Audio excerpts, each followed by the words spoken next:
กเด้อเอามือมาอีกเด้อมาทุกมือมาขี่ทุกมือ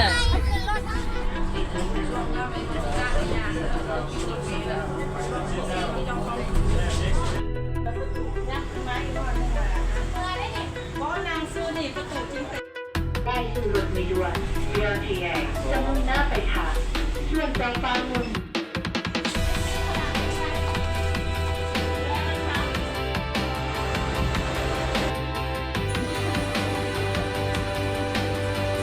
จะได้ขักอยู่วะมาขี่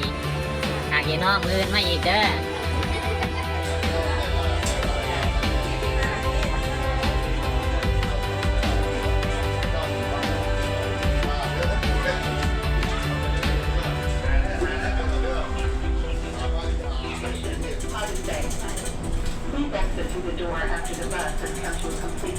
พวกเขาได้มาถึงสถานีประตูใส่ตอนนี้รถออกจากสถานีตลาดเศร้ามุ่งหน้าสู่สถานีประตูไส้เนาะ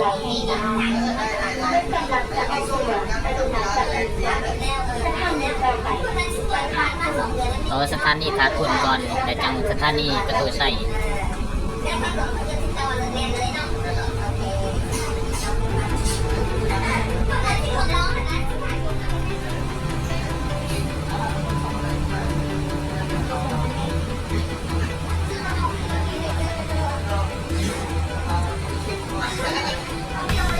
ยังมีท่านส่วน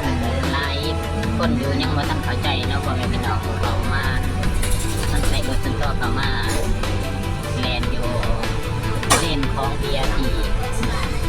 เก็บให้การสัญจรของ BRT อาจพบคอยงานโดยเฉพาะเรื่องนี่ก็คือดังที่เขาเห็นเนาะก็เป็นรถจักรเนาะว่าแม่พี่น้องแลนสวนมา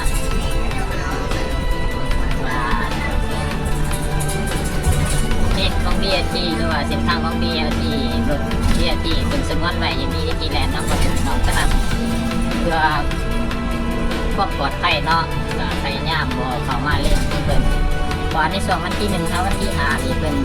จะมีการแลนด์บริการประชาชนมดเพิ่นเนาะพ่อแม่พี่น้องฉะนั้นเราต้องเคารพระเบียบจราจรบ่เข้ามาเล่นเพิ่นเนาะพ่อแม่พี่น้องเพราะว่าเพิ่นจะแลนด์ทุกๆ5นาที10นาที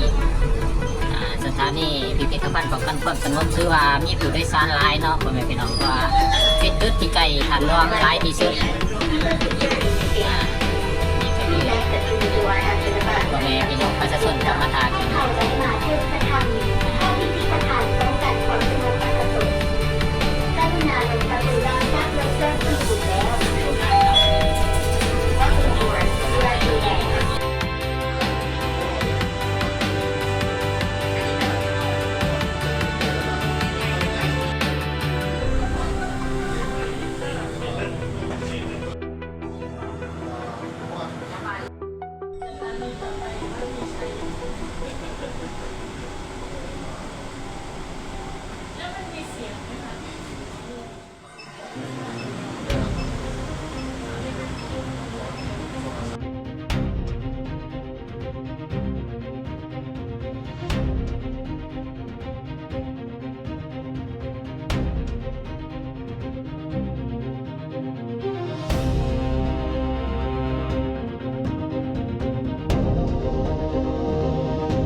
เบื้องการให้บริการของ BRT เป็นมือทมิตรเนาะพ่อแม่พี่น้องในบุญนมัสการพระธาตุหลวง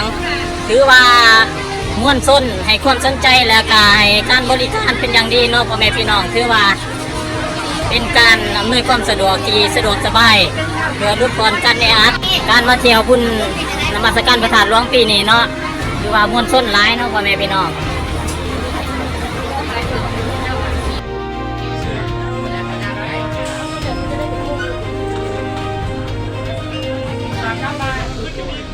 เ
พวกคุณขอ